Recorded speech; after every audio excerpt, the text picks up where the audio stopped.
आह्वान इस कार्यक्रम में आप सभी का हार्दिक स्वागत है। दर्शकों, जैसा कि आप जानते हैं, इस कार्यक्रम द्वारा हमारी ये कोशिश रहती है कि हम आपके जीवन में आई समस्याओं और तकलीफ़ों कठिनाइयों का उचित समाधान कर सकें और आपके जीवन में सरलता ला सकें। तो आज आपके प्रश्नों का उत्तर देने के लिए हमारे साथ स्टूडियो में राजयोगिनी ब्रह्मा कुमारी कविता दीदी हैं। दीदी, आपका स्टूडियो में आने के लिए बहुत बहुत धन्यवाद। दीदी, आज का जो हमारा क्वेश्चन है वो बड़ौदा से है। वो पूछती हैं रानी जी कि वो दो ट्विन सिस्टर्स हैं, वो साथ साथ ही हुए और दोनों मैरिड हैं, दोनों बहनें। तो जो उनकी छोटी बहन है, शादी के बाद से उनका लाइफ बहुत अच्छा है, बहुत ही सब कुछ है उनके पास, परंतु उनकी जो लाइफ आफ्टर मैरिज है वो बहुत ही चैलेंजिंग और डिफ़िकल्ट रही है। जबकि उनका ये कहना है कि बचपन से हर एक चीज़ उन दोनों ने साथ साथ करी, हर चीज़ उनकी सिमिलर थी, एजुकेशन, कॉलेज, सब कुछ, हर एक उन दोनों का नेचर और बिहेवियर भी काफ़ी हद तक एक जैसा ही है। तो ये पूछना चाहती हैं कि इतना शादी के बाद फ़र्क क्यों हो गया उन दोनों की ज़िंदगियों में? नेचुरल शादी अलग अलग व्यक्ति से हुई है ना। जी जी क्योंकि इससे पहले जो लोग मिले उनको जी वो लगभग उनके सेम थे। मम्मी सेम, जी फादर सेम, जी है ना।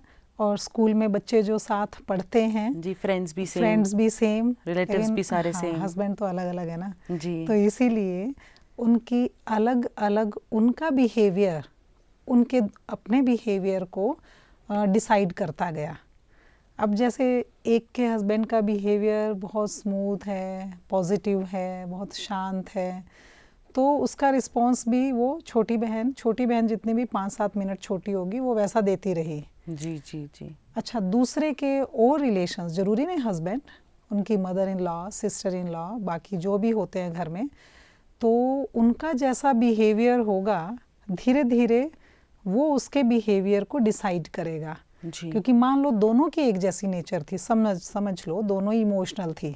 जी अपने घर में, छोटी के घर में उसके इमोशंस की कदर करने वाले लोग हैं, जी जी और वो जहाँ गई है वहाँ उसके इमोशंस की वैल्यू रखने वाले, कदर करने वाले लोग नहीं हैं। जी जी जी अब वो लोग उसे क्यों मिले, क्वेश्चन इज दिस, कि मुझे ऐसा हस्बैंड क्यों मिला, मुझे ऐसी सास क्यों मिली, मुझे ऐसी ननद क्यों मिली।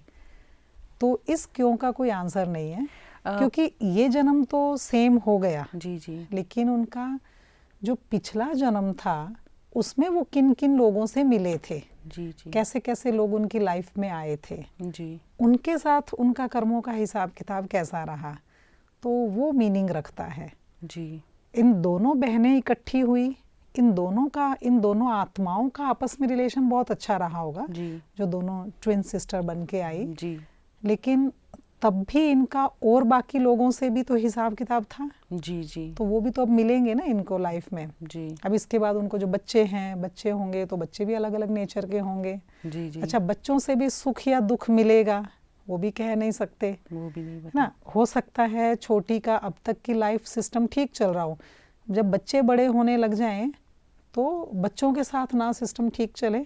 जी अच्छा, फिर बच्चों की जहाँ मैरिज हो, जो उनके घर में बहू आएगी, हो सकता है छोटी वाली बहन का उसके साथ सेटिंग ठीक ना हो और बड़ी वाली का उधर सेटिंग ठीक हो जाए। जी जी तो इसीलिए ये इसके बारे में कुछ कहा नहीं जा सकता, क्योंकि ये सबको अपने अपने कर्म, अपने अपने रिलेशंस जो आत्माओं के साथ उन्होंने बनाए थे, उसका रिजल्ट वो ले रहे हैं, उसका वो रिजल्ट भुगत रहे हैं।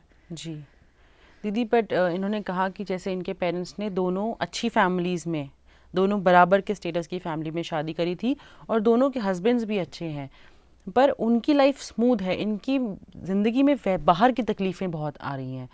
तो ऐसा अचानक क्यों हुआ? बचपन से लेकर इतने साल तक तो एक ही सी लाइफ चली, तो ये कर्मों एकदम से क्या कर्मों का हिसाब किताब सामने आ गया कि इतना होगा ही ना। अब देखिए, आप और मैं पिछले जन्म में हम जब इकट्ठे हुए थे, पिछले जन्म में हम 25-30 साल की उम्र के बाद मिले थे। जी फ्रेंड्स के रूप में मिले, या हस्बैंड वाइफ के रूप में मिले, जी या हम माँ बेटी के रूप में मिले, जी जी या बाप बेटी के रूप में मिले। तो हम लोग एक 30 साल के स्पैन के बाद मिले थे। जी जी वैसा ही यहाँ तक की वो लाइफ ठीक चली। 25-30 साल के स्पैन के बाद जो लोग मिले, वहाँ आकर उनके हिसाब किताब कर्मों के अलग हो गए। जी जी तो इस तरह का तो होता ही है, ये कोई ख़ास बात नहीं है कि कर्म एक जैसे हमेशा नहीं रहेंगे और अब से लेकर उनका बुढ़ापे तक 90-80 साल की उम्र तक पता नहीं और क्या क्या पड़ाव आएगा किसकी लाइफ में जी। तो इसीलिए क्यों का प्रश्न तब उठता है कि जब हम कहीं से देख कर लिखवा कर लाए हैं, जी, है ना, जी, कि मुझे ये वाली चेयर मिली, उसको मेरे से बढ़िया चेयर क्यों मिली। जी, जी, जब हमारा सोचना एक जैसा नहीं है, हमारे एक्शन एक जैसे नहीं हैं, तो उसका रिजल्ट भी एक जैसा नहीं होगा। जी, बेशक बाहर से दिखने में उनको एक जैसा मिल रहा है, जी, लेकिन उन दोनों का, दोनों सिस्टर्स का भी हर चीज़ को देखने का नज़रिया एक जैसा फिर भी नहीं हो सकता। जी, जी, पॉजिटिव लाइफस्टाइल या और भी उनका बातें सुनने सोचने का उनका एटीट्यूड एक जैसा फिर भी नहीं हो सकता। फिर भी नहीं होगा। तो वो एटीट्यूड डिसाइड करता है कि उन्हें आगे क्या मिल रहा है।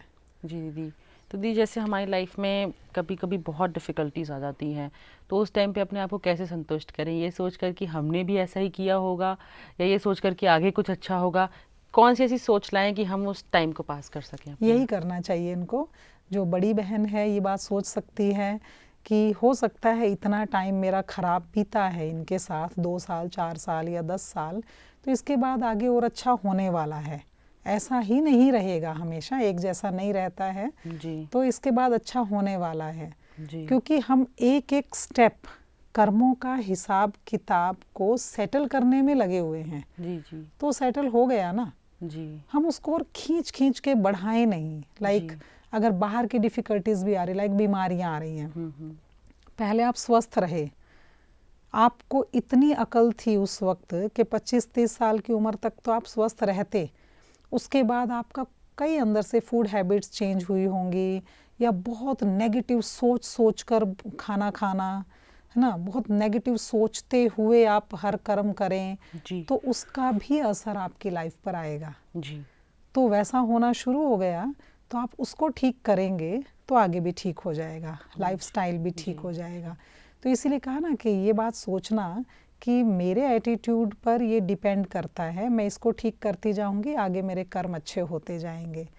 इसमें एक चीज़ और बहुत मदद करती है, जी, वो ये है कि बहुत सारी चीज़ें जो मेरे कंट्रोल में नहीं है ना, तो लीव ऑन गॉड, जी, कि परमात्मा सब कुछ अच्छे से अच्छा करने वाला है। जी, वो देख रहा है, वो जानता है कि मेरे कर्मों की वजह से अगर ये बातें, ये पड़ाव मेरी ज़िंदगी में आए हैं, तो उसको ठीक करने के लिए, उसके सॉल्यूशन के लिए भी वो मुझे उपाय बताएगा।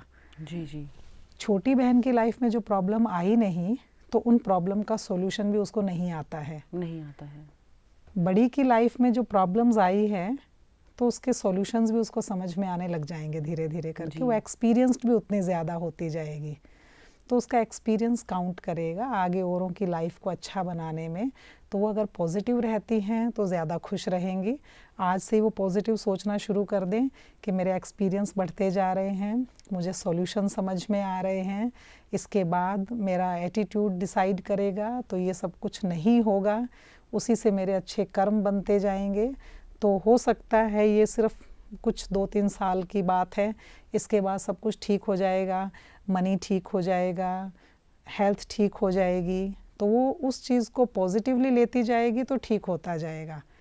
क्योंकि अगर हम इसको स्कैन करने लग जाए ना कि पिछला जन्म देखना शुरू कर दें, इसने क्या किया होगा, इसकी वजह से इसको ये मिला, तो ये बहुत ही मुश्किल काम है और ज़्यादा टेंशन हो जाएगी उनको और कॉम्प्लिकेटेड हाँ, कर बहुत लेंगे लाइफ को। कॉम्प्लिकेशंस आ जाएंगी लाइफ में। तो बेटर है कि वो पर्दा पड़ाई रहने दें। जी, तो जी, इसको इस तरह से स्कैन करने की ज़रूरत नहीं है। जी, तो जैसा है इसको एक्सेप्ट कर लिया जाए और एक्सेप्ट करके आगे के लिए कुछ अच्छा उपाय सोच लें। जी, जी। दीदी जैसे आपने कहा कि जो परमात्मा है वो अच्छा ही करते हैं हमारे लिए, चाहे कुछ भी हो। तो जैसे अगर हमने पिछले जन्म में कुछ खराब कर्म करे हैं और हम उन्हें भुगत रहे हैं, तो अगर उस टाइम पे हम हिम्मत रख के तब भी अच्छी चीज़ें चलते रहते हैं, तो क्या परमात्मा हमारे उन बुरे कर्मों को माफ़ भी करते हैं या हमें भुगतने ही पड़ते हैं? परमात्मा का ये सिस्टम है कि वो हमें समझ देते हैं, है ना। माफ़ करने जैसी बात तो तब आती है ना कि जब परमात्मा के साथ बुरा कर्म किया हो, तो बहुत ग्रेट है, वो माफ़ कर दे। जी, बुरा कर्म तो आपने मेरे साथ किया, जी, माफ़ी आप परमात्मा से मांग रहे हैं, जी, है ना। तो वो शक्ति तो दे देंगे आपको। जी, जी, वो शक्ति किस बात की देंगे कि मेरे साथ दुष्कर्म जो किए हुए हैं उसको आप रियलाइज़ कर लेंगे जी, कि हाँ मैंने गलत किया और इसके बदले में मुझे जो पनिशमेंट मिले मैं उस पनिशमेंट को भी एक्सेप्ट कर लूँ। तो पनिशमेंट जब मिलेगी उसको सहन करने की शक्ति भगवान दे देगा।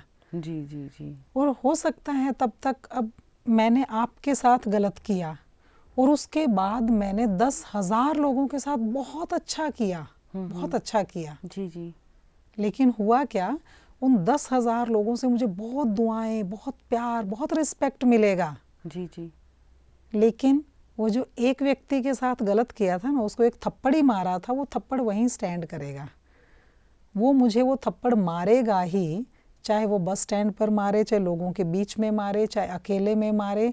होगा ये कि आपने इतना प्यार, इतनी रिस्पेक्ट, इतनी दुआएं ले ली है कि जब वो थप्पड़ मारेगा तो आपको कोई ख़ास बात नहीं लगेगी, कोई बात नहीं, बेचारे से गलती से लग गया होगा, जी, है ना, जी, या उसको मालूम नहीं होगा, या गलती से कर दिया होगा उसने ये एक्शन, या मार दिया तो मार दिया, कोई बात नहीं।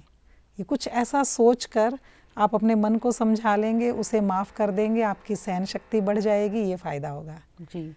दीदी जैसे कहते हैं कि खुद ही को कर बुलंद इतना कि खुदा बंदे से खुद पूछे कि बता तेरी रज़ा क्या है। तो इस लाइन से तो हमें यही लगता है ना कि अगर हम अपने आप को पूरा स्ट्रॉन्ग करके अपनी लाइफ में फ़ाइट बैक करते रहते हैं तो भगवान ही हमसे पूछता है कि बताओ फिर आज तुम्हें अब क्या चाहिए आगे। जिन्होंने परमात्मा के लिए, मैनकाइंड के लिए बहुत बहुत अच्छे कर्म किए हैं, तो भगवान बाउंड हो जाता है उनको लगातार अच्छा देने के लिए, जी, है ना, रादर उनकी इंटेंशन पूछने के लिए कि क्या चाहिए। और आपने देखा होगा, लोगों की ऐसी बातें सुनी होंगी कि वो इतने सिद्ध होते हैं कि वो सोच लें ना कि ऐसा हो जाना चाहिए, वही हो जाता है। वो सिर्फ सोच लें तो उनके थॉट जो होते हैं ना, संकल्प सिद्ध होने लग जाते हैं। वो होता तब है जब इतना डेडिकेटेड हो के कर्म किया हो, इतना सुख देने के लिए सिर्फ, अब मुझे आपसे मतलब है, मुझे आपसे कुछ लेना है, इसलिए मैं आपको सुख दे रही हूँ, तो वो तो पहले से ही लेने का सोचा ही हुआ है ना मैंने, तो मेरा उसमें निस्वार्थ भाव तो है नहीं। और मुझे आपको भी देना, इसको भी देना, उसको भी देना, मुझे सबको सिर्फ देना ही देना है, देना ही देना है, तो वो बेटर होता है उसका रिजल्ट। तो निस्वार्थ भावना से करे हुए कार्य का ज़्यादा असर है कि रादर हम अच्छा बिहेव अपने मतलब के लिए करें, उन दोनों का क्योंकि भी। अच्छा रिजल्ट तो उसका भी मिल जाएगा। जी, जी, आपने अपने मतलब के लिए अच्छा बिहेव किया है तो होगा ये कि आपको उम्मीद ज़्यादा की रहेगी, मिलेगा जी, थोड़ा। जी, जी, और जो आपने निस्वार्थ भाव से किया है, आपने उम्मीद कोई भी नहीं की, इसीलिए जो मिलेगा आपको ज़्यादा लगेगा, ज़्यादा लगेगा। ज़्यादा महसूस होगा। और वो करेंगे आप जिस भाव से, उतना नहीं मिला तो वो कम महसूस होता रहेगा। तो ऐसे में जब लाइफ में कोई कंफ्यूज हो जाए कि ऐसा मेरे साथ ही क्यों हो रहा है, मेरी बहन तो इतनी सुखी है, तो उस टाइम पे वो यही सोचें कि वो जितने अच्छे कर्म कर सकती हैं, जितना अब भी करें। अभी भी करें, अपने बुरे वक्त में भी अच्छा ही अच्छा करती रहें। तो उनको दीदी कहीं ना कहीं हमें हिम्मत तब बनती है जब हम ये सोचते हैं कि इसी जन्म में कुछ अच्छा हो जाए। राइट बात है, होता है, इसी जन्म में ही होने लग जाएगा, लेकिन उनको अभी जन्म ही छोटा दिखाई दे रहा है। जी, जी, वो ये सोच नहीं रहे कि जीना तो शायद 80 साल की उम्र तक पड़े, जी, तो 80 साल की उम्र तक तो अच्छा होगा ही होगा ना, वैसा ही थोड़ी चलता रहेगा। जी, जी, तो जी, इसीलिए हो सकता है कईयों का बुढ़ापा बड़ा सुखदाई होता है, सारी जवानी, सारी ज़िंदगी वो स्ट्रगल करते रहे, विधवा है, बच्चों को पालने में परेशान होती रही, बच्चों को पढ़ाने में, फिर बच्चों की शादी, फिर ये वो बहुत स्ट्रगल किया। और जैसे ही उसके पोते पोतियाँ बड़े हुए, पोते पोतियाँ उसके 15-16 साल के हुए, बड़ा सुख देना शुरू कर दिया। और आफ्टर 60 उनको लगता है कि दे हैव अचीव्ड मोर, उनको अच्छा लगने लग जाता है। हाँ, तो मतलब कौन से पड़ाव में आके हमें अच्छा मिलेगा ये हमें नहीं पता नहीं पर है। हमें अपनी तरफ से अच्छा करते रहना चाहिए, कोई गलती नहीं करनी चाहिए। दीदी जैसे कि कहते हैं कि सच काफ़ी कड़वा होता है, सच को पीना, तो जो हमारे वर्तमान में स्थिति है कितनी मुश्किल वाली है, उसको सहन करने के लिए वो हिम्मत कहाँ से लाएं? हाँ, लेकिन जैसे मान लो कि किसी के ज़िंदा रहने की उम्मीद है, लेकिन अब तो वो आईसीयू में है ना, तो वो वाला टाइम तो मुश्किल से बीतेगा। जी जी। सर्जरी का टाइम, जो आईसीयू में टाइम बीता वो, या चलो थोड़ा उससे छोटे लेवल का लें, कोई टेबलेट खानी पड़ रही है, बहुत कड़वी है, लेकिन अगर वो ये सोच ले कि ये कड़वी गोली मेरे स्वास्थ्य को बहुत अच्छा रखने वाली है, तो फिर उसको लेना आसान हो जाएगा। जी जी। क्योंकि हमारा थॉट सिस्टम ही हमारी लाइफ को इजी बनाता है, और कोई वे नहीं है कि हम सोचें सब कुछ अच्छा मिले तो मेरे थॉट अच्छे चलेंगे, तो मैं बड़ा अच्छा निश्चिंत संकल्प मेरे रहेंगे। ऐसा नहीं, मेरे थॉट अच्छे चलेंगे, मेरा निश्चिंत जीवन होगा, तो मेरी परिस्थितियां ठीक होंगी। जी। अभी थोड़ा कड़वी दवाइयाँ खा लूँ मैं, तो इसके बाद मेरा आगे का स्वास्थ्य बहुत अच्छा रहेगा, मेरी ज़िंदगी अच्छी हो जाएगी। तो इसीलिए बेशक सत्य को स्वीकार करना अभी मुश्किल लग रहा है, लेकिन फिर भी सत्य वही है जी। कि वो आपकी लाइफ को अच्छा बनाएगा ही बनाएगा।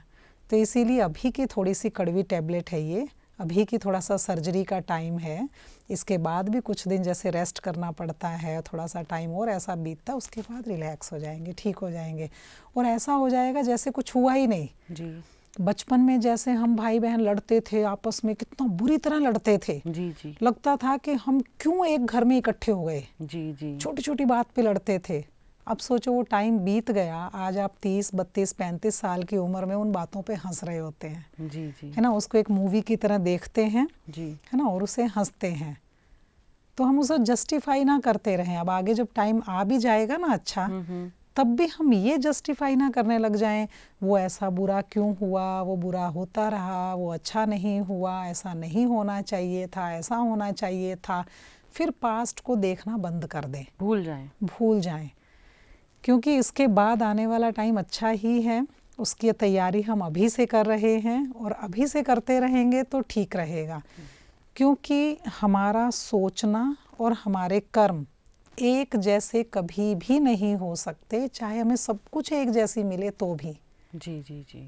हम किसी बड़े आदमी की बात सुना करते थे कि अगर आप एक जैसा तो छोड़ो, अपने जीवन में भी मैं 10 साल पहले जैसा सोचती थी वैसा ही आज सोचती हूँ, तो मैं वही कर्म करूँगी जो 10 साल पहले किया करती थी, और मुझे वही रिजल्ट मिलेगा जो 10 साल पहले मिला करता था। ऐसा भी नहीं हो सकता, है ना। तो इसीलिए आपका सोचने का तरीका चेंज होगा तो आपका रिजल्ट चेंज हो जाएगा। जी जी जी। तो इसीलिए अभी से शुरुआत कर दें, जी कड़वी जी। गोली समझकर खा लें, वो मेरे लिए है अच्छी, जी तो जी। ठीक हो जाएगा टाइम। जी दीदी, जैसे कहते हैं कि जो हुआ अच्छा हुआ, जो हो रहा है अच्छा हो रहा है, और जो होगा वो भी अच्छा होगा।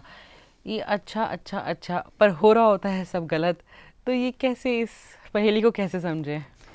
जो हो रहा है वो हो तो अच्छा ही रहा है, लेकिन क्योंकि हम बराबर के पर्दे में से देख रहे हैं ना, बराबर के लेवल से देख रहे हैं, इसीलिए हमें नहीं अच्छा लग रहा है। अगर हम थोड़ा सा ऊंची स्थिति में टिक कर देखेंगे उसे, तो हमें वो अच्छा दिखाई देने लग जाएगा। जी जी। क्योंकि हमारी स्थिति भी उतनी सी है और प्रॉब्लम भी उतनी सी है, तो हम टकरा रहे हैं आपस जी में। जी जी।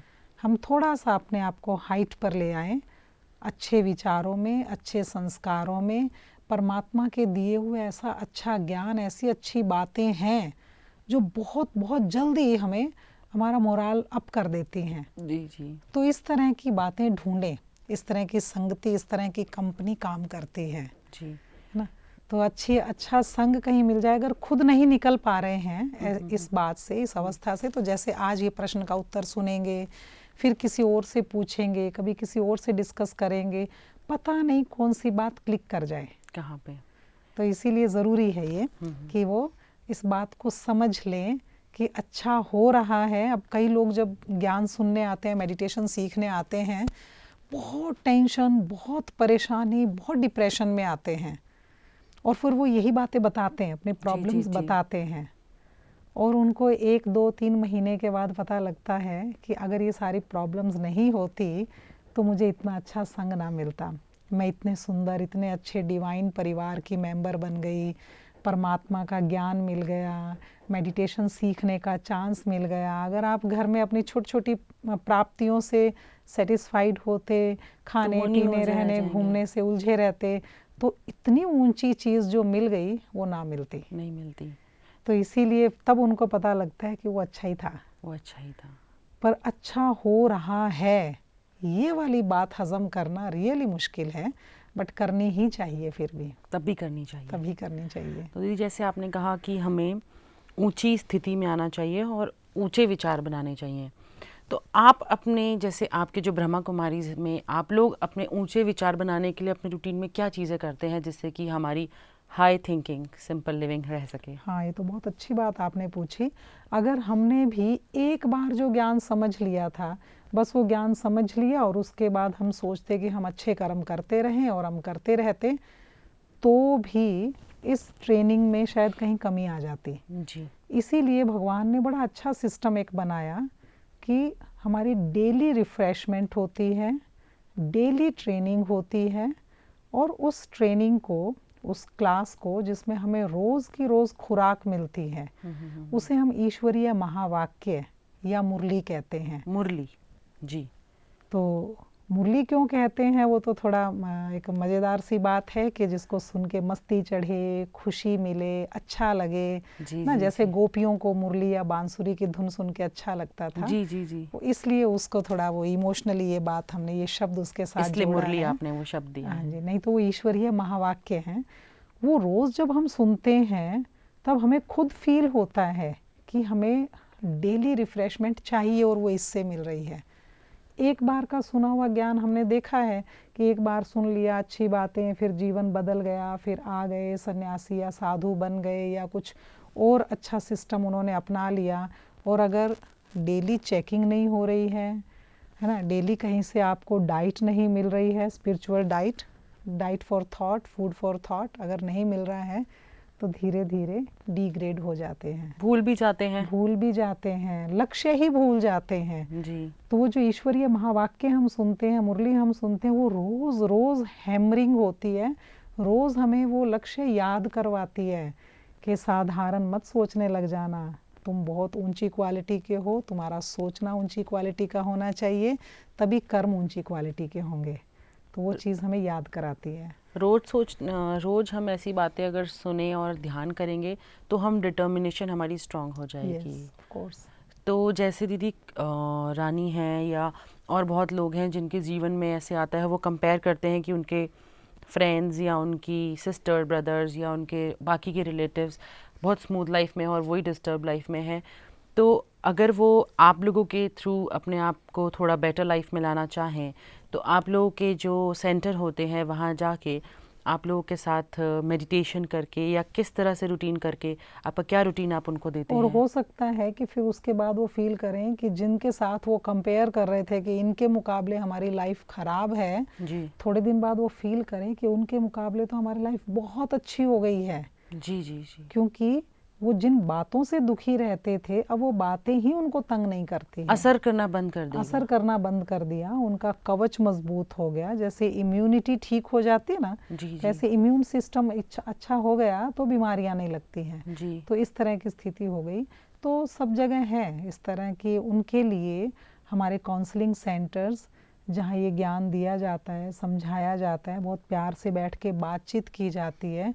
इसीलिए ऐसा सिस्टम बनाया है कि जैसे कोई गुरुजी या स्वामी जी आए और साल में एक बार शहर में आए और बहुत बड़ा विशाल पंडाल लगा के वो भाषण किया, प्रवचन किया और भंडारा किया और चले गए।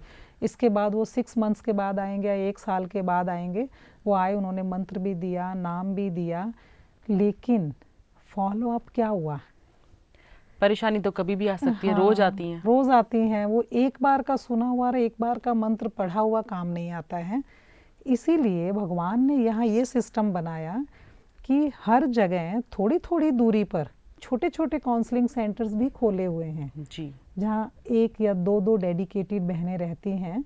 तो वहाँ कुछ लोग भी 50-60 लोग भी डेली आते हैं। तो उनके लिए भी वो बहुत अच्छा सिस्टम हो जाता है कि उनके पास बैठ के बातें सुनते हैं, वो दिल की बात कर सकते हैं। तो इसीलिए एक बड़े शहर में भी बहुत सारे सेंटर्स होते हैं, जी, ताकि जी। आपको दूर ना जाना पड़े। जी, जी। तो इसीलिए इनको अवेलेबल होंगे जहाँ भी जाएंगे। तो वहाँ बड़ौदा ज़रूर में भी, सेंटर्स हाँ। हैं, बड़ौदा में भी बहुत सारे सेंटर्स हैं। तो वहाँ जाके, और दूसरी बात फैमिली फीलिंग आएगी। जी। विशेष तौर पर ये नारी सशक्तिकरण के लिए काम कर रहा है हमारी संस्थान। तो अच्छा। इस वजह से बहनों माताओं को तो बहुत अपनापन फील होता है। इससे अच्छी बात क्या हो सकती है कि आपका जो सेंटर है वहाँ जाएं और वहाँ पूरे विश्वास से बता सकते हैं, कोई ये भी दिल की दुविधा बात नहीं, कर हाँ, सकते कि हैं, कहीं कोई बाहर जाएगी दुविधा बात। नहीं, कहीं बाहर लीक ना हो जाए, ये मेरी बात को कैसा फील करेंगे, है ना। कई जगह होता है कि अपनी बात बताई बट जो भी वो स्वामी जी नेगेटिव या आपको समझ उपदेशक सकते हैं हैं, तो वो मेल मेंबर्स हैं तो उनको भी हर बात कर नहीं सकते, नहीं कर सकते। तो फीमेल मेंबर्स के लिए तो और ज़्यादा इजी सा लगता है उनको। जी जी जी। और जैसे अगर हम अपने कोई क्लोज़ अपने रिलेशन में अगर कोई बात बताते हैं तो हमें कई बार सोचना पड़ता है कि यही हमें गलत ना सोच लें, पर अगर आपके यहाँ जाएंगे तो क्योंकि आप लोगों को हर चीज़ इतनी क्लियर है, आपको ज्ञान में इतना क्लैरिटी है कि आप हर चीज़ को रिलेट कर लेंगे, कर्मों से है, ये ऐसा नहीं है, या क्यों ऐसा हुआ है, या आत्मा में शक्ति कैसे भरी जाए, जी जी या आत्म संयम कैसे बढ़ा लिया जाए, तो जी इस जी। हिसाब से भी वो कर लेंगे। जैसे दीदी हम फिर दो बातों पे गौर करें कि एक तो अगर हम अभी अच्छे कर्म करेंगे तो उससे हमारे अंदर हमारे आगे के कर्म बेटर होते जाएंगे, और हमारे अंदर पॉजिटिविटी रहेगी लड़ने की, जो हमारी करंट सिचुएशन है उससे हम लड़ने की अपने अंदर हिम्मत ला पाएंगे, तो हम ओवरकम कर लेंगे। और हमें इसके लिए वही बात कि डेली कुछ ना कुछ फूड फॉर थॉट चाहिए। इसके लिए ये बात हम ध्यान में रखें कि हम डेली ही कुछ ना कुछ अच्छा सुनेंगे, तो इसके लिए बहुत सारी चीज़ें इजीली अवेलेबल हैं, जिसका एक्चुअली जहाँ अटेंशन होता है वहाँ अपने आप वो चीज़ें उसे मिल जाती हैं। जी। जैसे आपने कहा कि हमें वो लड़ना नहीं वर्ड यूज़ करना चाहिए, ओवरकम की बात करनी चाहिए, बट ज़िंदगी एक जंग है जैसे हमें कहा जाता है, क्योंकि हमें हर एक चीज़ के लिए लाइफ में फ़ाइट करना पड़ता है। बहुत ही किस्मत वाले होते हैं, बहुत ही कम होते हैं ऐसे लोग जिन्हें बिना कुछ करे सब कुछ मिल जाता है और बहुत अच्छी लाइफ जिनकी जाती है। तो वो जो फाइट बैक करने की वो हिम्मत, वो कहाँ से लाए हमारे अंदर?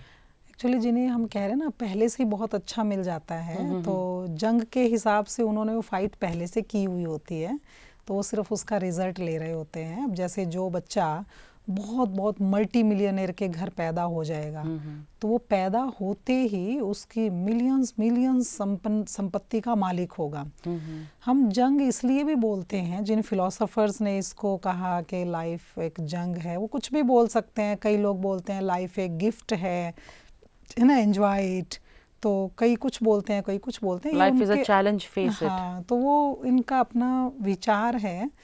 असल में ज़िंदगी तो हमें मिल गई है, हमारी चॉइस नहीं है वो, क्योंकि हम उस वक्त जब जो एक छोटा बच्चा होता है ना और वो ज़िंदगी में प्रवेश कर गया और अब उसके बाद उसको यहीं इसी वातावरण में बड़े होना है, तो उसको सब कुछ मिल रहा है। उसके बाद उसको वो समझेगा, फिर चैलेंज करना या फाइट करना ये बातें बाद में आएंगी।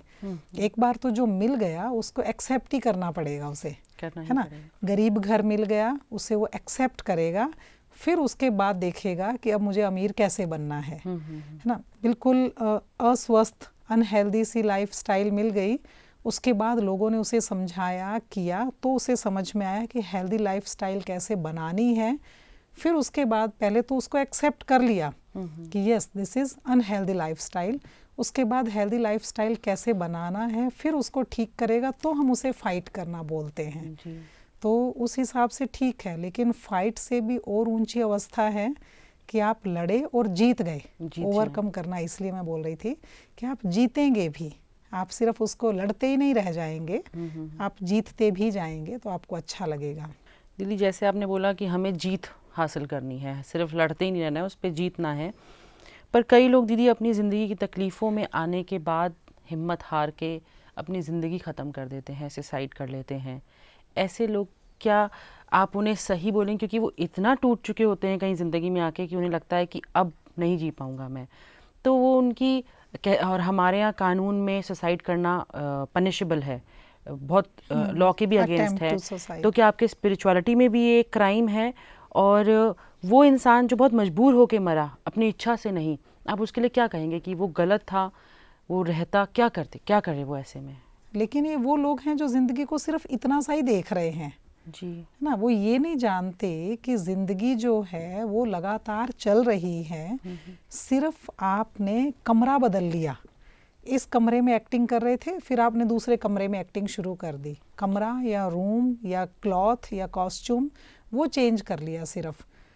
वो कुछ भी चीज़ें छोड़कर नहीं गए, सारे संस्कार, वही कन्फ्यूज़न वाली स्टेज, वही कमज़ोरी वाली स्थिति, वही आपका मेंटल एटीट्यूड, ये सब कुछ आत्मा में संस्कार के रूप में रिकॉर्ड हुआ और साथ चला गया। अच्छा, मतलब हमारी परेशानी वहीं ख़त्म नहीं होगी, ख़त्म नहीं हो गई। नेक्स्ट जब हम जहाँ भी जन्म लेंगे वहाँ वो सब कुछ चीज़ें हमारे साथ आ जाएंगी, सब कुछ साथ चली जाएंगी, क्योंकि वो संस्कार के रूप में हमारे इस रोल में लिपटती गई हैं। तो वो लिपटती गई तो वो साथ ही जाएंगी वो, क्योंकि उसका कुछ इलाज तो किया ही नहीं था। अब होता ये है कि ऐसा समझ के एक बार तो आत्मा रिलैक्स हो ही जाती है कि मैंने यहाँ पे तो इन चीज़ों से छुटकारा पाया, तो कॉमा तो लगा ही दिया, फुल स्टॉप नहीं तो छुटकारा पा लिया। और पीछे वाले भी शायद रिलैक्स हो जाते होंगे, क्योंकि वो जो खुद परेशान है आत्मा, वो परेशानी ही पैदा करती है। कभी एग्रेशन, कभी गुस्सा, कभी टेंशन, वो ऐसी चीज़ें ही प्रोवाइड कर रही होती है। या लोग सोचते हैं कि अच्छा हुआ मर गया बेचारा, इतने दुख में था, बस वो लोग भी उसके लिए बेचारा समझ के तरस खा के ऐसा सोच लेते हैं, और वो भी थोड़े रिलैक्स हो जाते हैं। क्योंकि जब आप दुखी हैं, घर में आप तंग कर रहे हैं, या आप बोल रहे हैं, या आप अपनी परेशानी हर जगह सारा दिन बताते रहते हैं, तो वो भी सुन सुन के पक चुके होते हैं। तो वो भी थोड़ी देर कहीं ना कहीं रिलैक्स फील करते हैं। बट फिर भी ये परमानेंट रेमेडी नहीं है। ये कमज़ोर आत्मा की निशानी है कि आत्मा का इम्यून सिस्टम बहुत डाउन चला गया है, आत्मा में इतनी ताकत नहीं है, इतनी स्ट्रेंथ नहीं है, उसका मन बुद्धि इतना पावरफुल नहीं है जो अच्छे डिसीज़न ले सके, अपने इमोशंस को कंट्रोल कर सके, इतना पावरफुल नहीं है। इस वजह से ऐसा हो गया जी। इस वजह से उसने सोचा कि एक बार हॉल्ट ले लूं, इस तरह का। लेकिन अगेन ये कोई उपाय नहीं है, क्योंकि वो आत्मा वही चीज़ें नेक्स्ट जन्म में लेकर जाती है, और वहाँ भी सुसाइड करने के चांसेस बने होते हैं। कईयों के हम जन्म पत्री पढ़ते हैं, तो लोग बताते हैं कि उसमें बचपन से ही लिखा होता है, उनकी जन्म पत्री जो पैदा होते ही बच्चे की बनाएगी, उसमें लिखा होता है कि इस जातक में, इस बच्चे में सुसाइडल टेंडेंसी रहेगी। यानी जब जब घर में प्रॉब्लम आएगी, दिल को प्रॉब्लम आएगी, कहीं कुछ होगा, तो इसको पहला थॉट यही आएगा कि सुसाइड कर लूँ, क्योंकि उसने पिछले जन्म में भी यही रेमेडी अपनाई थी। ऐसे ही अंत किया था वो जन्म, ऐसे ही अंत किया था, वो संस्कार कैरी फॉरवर्ड हो गया। तो वो वही दिल करेगा उसका कि सुसाइड कर लूँ तो बेटर है, सुसाइड कर लूँ तो बेटर है, पीछा छूटे इस बात का। वहाँ बहुत मजबूर होके, तंग होके किया था पिछले जन्म में, या छोटी छोटी बात में उसको ऐसा लगेगा कि ऐसा कर लेना चाहिए, तो इसको सुसाइडल टेंडेंसी कहते हैं। तो वो बनी रहती है। ये जब तक आपको अच्छी कंपनी नहीं मिली, अच्छा संग नहीं मिला, तब तक ये ठीक नहीं होगी। कि जो बहुत पावरफुल लोग, पावरफुल आत्माएं आपको ठीक करें, वही ठीक करेंगे इसको। तो दीदी, जैसे कि हमने परेशानी के ऊपर आपसे सारी बातें करी, तो बेटर है कि हम फाइटर की तरह फाइट करें और विन करें सिचुएशन पे। गिव अप करना सोल्यूशन है ही नहीं। आज यहाँ गिव अप कर दिया तो ये ना सोचें कि स्टोरी ख़त्म, अगले जन्म में वो सारे संस्कार हम लेके जाएंगे और फिर वो जन्म भी अपना दुखदाई बना लेंगे। तो बेटर होता है कि जैसा कि आपने अपनी प्रॉब्लम रखी कि आप यहाँ फ़ाइट करिए, आप यहाँ पूरी तरह फाइट करेंगे तो आप अपना अगला जन्म बहुत अच्छा बना लेंगे। अपने कर्मों को काट लीजिए, बेसिकली हम अपना यहाँ पे सारा काम ख़त्म करें। तो दीदी, जो आपने हमें इनको गाइड किया, रानी दीदी को, कि आप अपना ख़त्म करिए यहीं पे सारे कर्मों को और आगे के लिए अच्छा दो करिए, तो मुझे लगता है उनको काफ़ी राइट डायरेक्शन आपने उनको दिखाया है और उनको काफ़ी हिम्मत मिली होगी और शायद वो आपके सेंटर जाने के लिए भी कोशिश करेंगे। दीदी ने बताया है कि बड़ौदा में काफ़ी सेंटर्स हैं, तो आप अपने नज़दीकी पूछिए और आपकी वेबसाइट भी होगा, उस पर भी आप चेक कर सकते हैं। तो दीदी, हमारे प्रश्न का इतना अच्छा उत्तर देने के लिए आपका बहुत बहुत धन्यवाद। दर्शकों, जैसा कि हमने रानी दीदी की आज प्रॉब्लम देखी और उस पर सल्यूशन दिया, तो लाइफ एंड हमें कहीं नहीं करनी है, हमें एक फ़ाइटर की तरह अपनी लाइफ में फ़ाइट करते रहना है। तो आपकी प्रॉब्लम्स के सल्यूशंस के साथ हम कल फिर मिलेंगे, तब तक के लिए धन्यवाद। Brahma Kumaris, Shantivan, Abu road, Rajasthan. Phone number है 09414423866, 08058358622। हमारा ईमेल है avan108@gmail.com।